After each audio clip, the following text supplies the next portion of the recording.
Hello everyone, welcome back to Forest of Doom.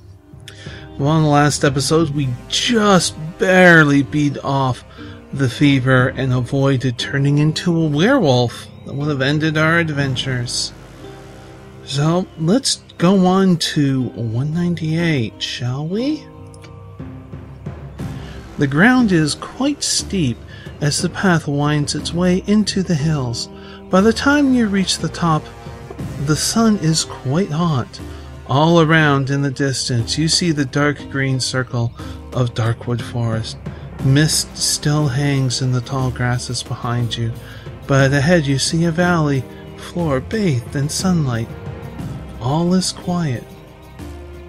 As you start down the far side of the hill, you see a junction in your path. You may continue north down the hill, or you may head east along the new branch. I think we will head east. The path leads along a ridge of the hill and comes to another junction. You see that the way south leads back to the river, so you decide to head north again. Okay. Uh-oh. Do you guys want to talk it over? The path runs north down the hill between large boulders and rocks. You have an uneasy feeling that you are being watched. Then from behind one of the larger boulders to the left of the path springs two sinewy men with long hair and beards. They are wearing animal furs and look menacing. One notches an arrow to his bow and lets it fly. Test your luck. Oh, our luck is like down to 8. If you are lucky, the arrow misses you and flies past your head. Uh-oh, we may...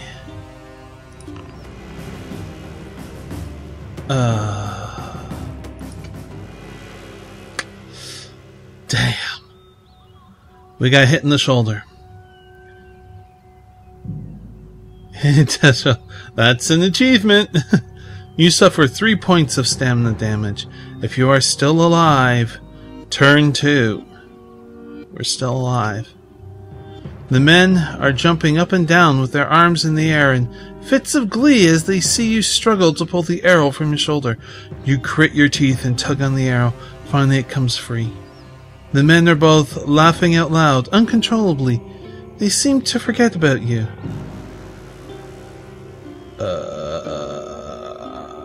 Why are they doing that? If they're going to leave us alone, we should move on. If you want to walk past them along the path while they continue to laugh, okay. Walking down the hill, we're just going to ignore them. They have bows. They already hit us for 3. What are we down to, actually? What are we down to? Adventure sheet. Oh.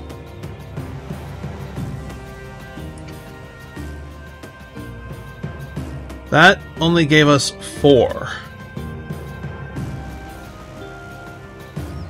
Luck is at 6. Yeah, we need to do that. We'll probably have to use luck.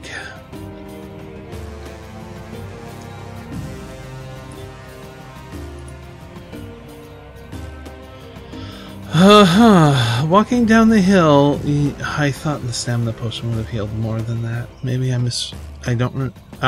doesn't matter. Walking down the hill, you see the valley floor stretching out ahead and beyond, a sinister wall of trees. Darkwood. On the other side of the trees lies Stonebridge, your journey's end.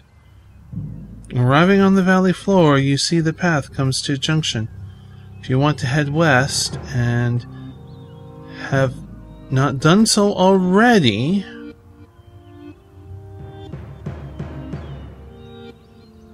let's head west. The valley floor is covered with lush green grass and is very flat. You soon arrive at another junction. Continue to head west.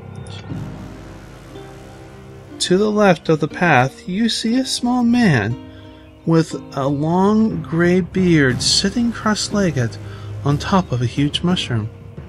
He's wearing a bright red jacket and cap, and his trousers are black and end at his knees. He is asleep and snoring loudly. You may either give him a gentle push to wake him, or you may walk quietly past. Let's give him a gentle push. The small man wakes up with a start, loses his balance and falls off the mushroom. He curses as he lands on the ground, but jumps back onto the mushroom shouting, "Who did that? Who did that?" He looks at you and frowns. You may attack the gnome, or you may attempt to start a conversation with him. Let's attempt to talk. You approach the gnome with your arm extended, offering to shake his hand, an offer which he accepts with a doubtful look on his face. You then tell him of your quest, how you met poor Big Leg, and why you decided to help the dwarves of Stonebridge. You ask him if he has any information which might help you. He replies that he does. He replies that he does not care for dwarves, but he does have some information which might be of use to you. However, that information will cost you either 5 gold pieces or an item of treasure from your backpack.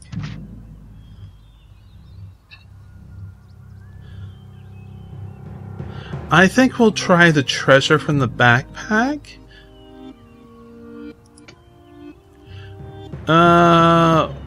Potion of plant control.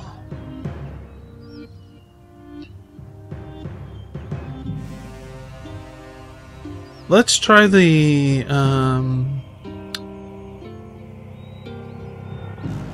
rope of climbing, actually.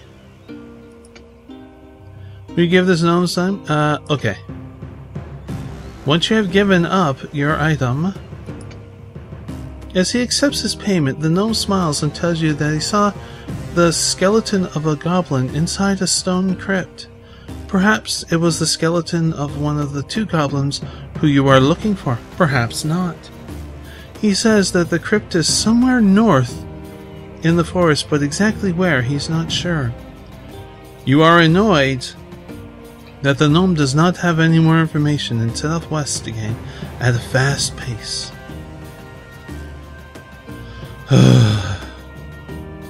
More junctions! How's our map doing? Oops, I didn't. I went to see if it would scroll. So we start here.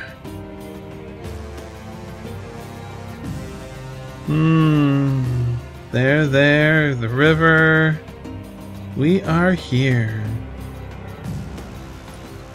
Okay, you arrive at another junction in the path. The way south leads back into the hills, so you ignore it and continue west. The path makes a sudden turn to the right and heads north across the valley floor. To the left of the path, you see a large pond with a small wooden hut with a thatched roof by its edge. If you want to investigate the hut, let's investigate the hut. You walk around the front of the hut and see a large blue vase on the small porch.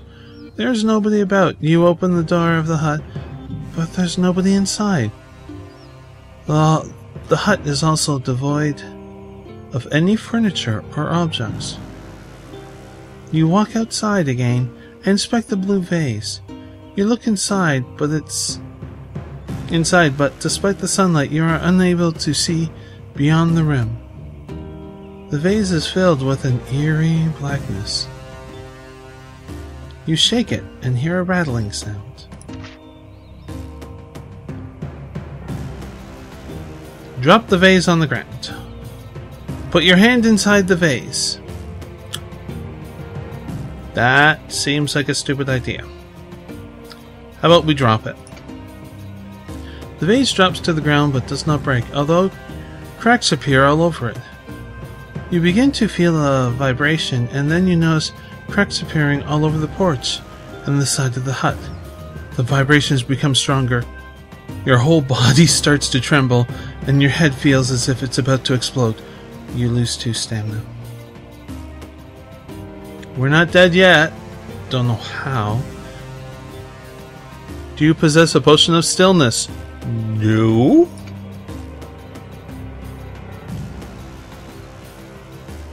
Uh-oh. Uh-oh. Uh-oh. Oh, this is bad. The vibrations feel like shockwaves, which seem to hammer your body. Your legs feel like lead, and you are unable to move them. Suddenly, the hut collapses and crashes to the ground. The sky darkens, and the wind starts to howl all about you. The wind blows harder and becomes as strong as a gale, its force knocking you to the ground.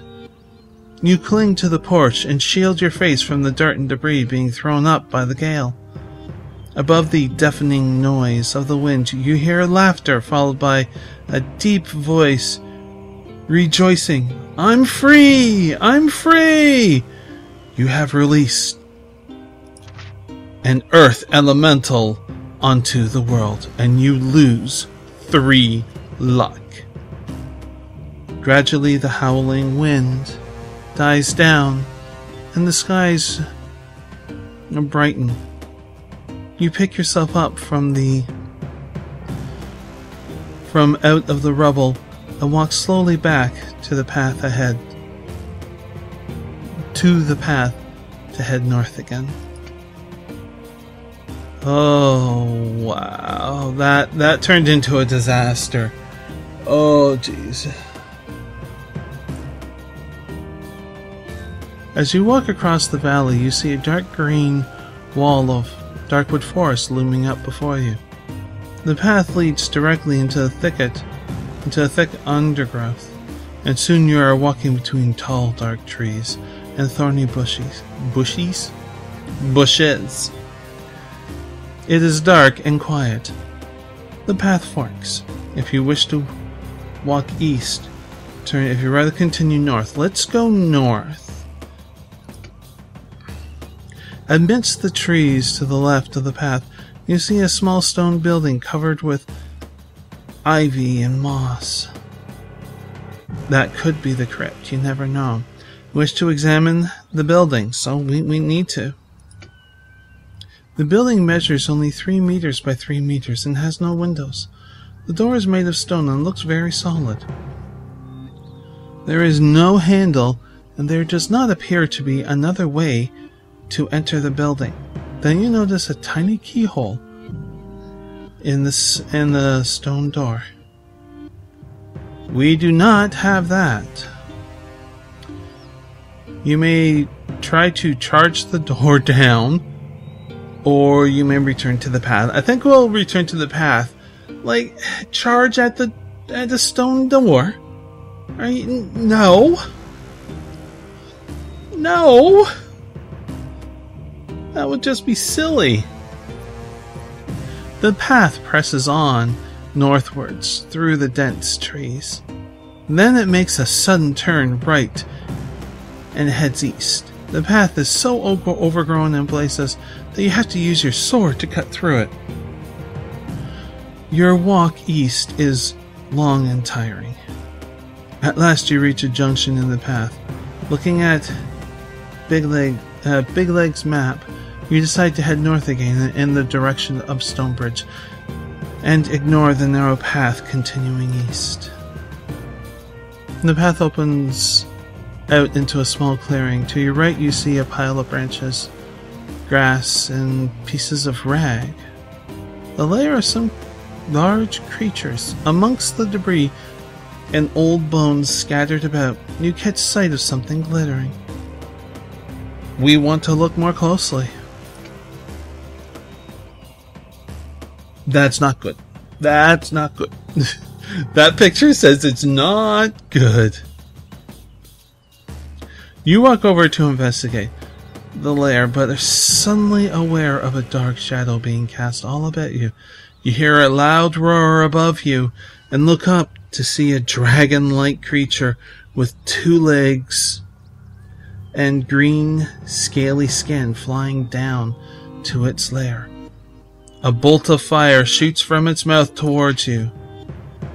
Our luck is 7. Oh. If you're unlucky, the firebolt slams into your back, knocking you to the ground.